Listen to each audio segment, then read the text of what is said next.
গুৱাহাটী মহানগৰৰ পশ্চিমে নীলাচল পাহাৰত সমুদ্ৰপৃষ্ঠৰ পৰা 260 মিটাৰ উচ্চতাত অৱস্থিত কামাখ্যা মন্দিৰ হিন্দুসকলৰ এক পবিত্ৰ তীৰ্থস্থান।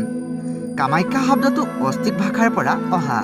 অসমৰ প্ৰাচীন বাসিন্দা খাচীয়াসকলে দেৱীক কামেখ্যা বুলিছিল। কা শব্দটো নাৰীবাচক উপসৰ্গ আৰু মেইখা যি প্ৰসৱ কৰে বা বুঢ়িয়াইৰ পৰা উৎপত্তি হৈছে। ইয়াৰ পৰাই কালক্ৰমত কামাখ্যা হ'ল। কালিকা পুৰাণৰ মতে দেৱীয়ে গোপনে শিৱৰ সৈতে সম্ভোগ কৰিবলৈ বিচৰাত দেৱীৰ নাম কামাখ্যা হ'ল। জনবিশ্বাস মতে দক্ষযজ্ঞত প্ৰতিনিন্দা সহিব নোৱাৰি দেহ ত্যাগ কৰা সতীৰ মৃতদেহ শিৱই কান্ধত লৈ অহাৰ পাছত বিষ্ণু চক্ৰে খণ্ডিত সতীৰ দেহৰ যোনি অংশ ইয়াতে পৰিছিল। হিন্দুৰ 51 শক্তিপীঠৰ অন্যতম এই মন্দিৰ।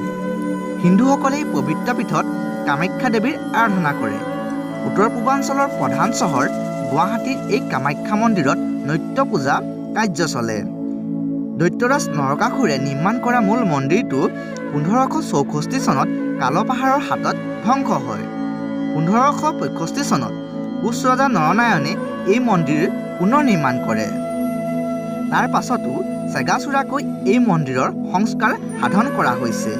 কামাখ্যা মন্দিৰ কাৰুকাৰ্যময় পুৰাতাত্ত্বিক সম্পদেৰে ভৰা।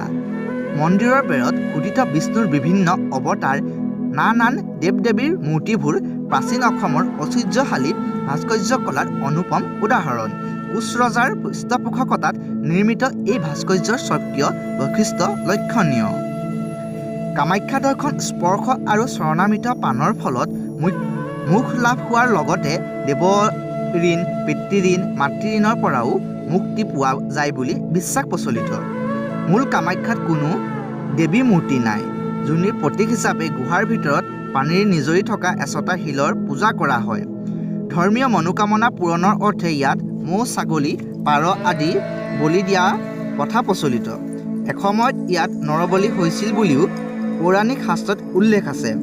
মন্দিৰটোৰ কাষতে আছে কালী, তাৰা, ছিন্নমস্তা, কৌটিলিং, ভৈৰৱী, আত্মাকেশ্বৰ আদি মন্দিৰ। হিন্দুসকলে জাগ্ৰত বুলি বিশ্বাস কৰা এই মন্দিৰ সন্মুখতে আছে সৌভাগ্যকুণ্ড। কামাখ্যা মন্দিৰৰ নাতি দূৰত আছে ভুৱনেশ্বৰী মন্দিৰ। কামাখ্যা মন্দিৰক কেন্দ্ৰ কৰি তাত এক নগৰাঞ্চলো গঢ় লৈ উঠিছে। যোগীসকলৰ তন্ত্ৰবিদ্যা সাধনৰ কেন্দ্ৰ হিচাপেও কামাখ্যা প্ৰখ্যাত। কামাখ্যাত কেইবাটাও উৎসৱ পালন কৰা হয়। তাৰ ভিতৰত অম্বুবাচী মেলা আটাইতকৈ প্ৰখ্যাত। নগাঁও জিলাৰ শিলঘাটতো এই কামাখ্যা মন্দিৰ আছে। স্বৰ্গদেউ প্ৰমত্ত সিংহই সন্তান লাভৰ আশাত 1745 চনৰ পৰা 1746 চনৰ ভিতৰত এই মন্দিৰটো নিৰ্মাণ কৰোৱাইছিল বুলি জনা যায়।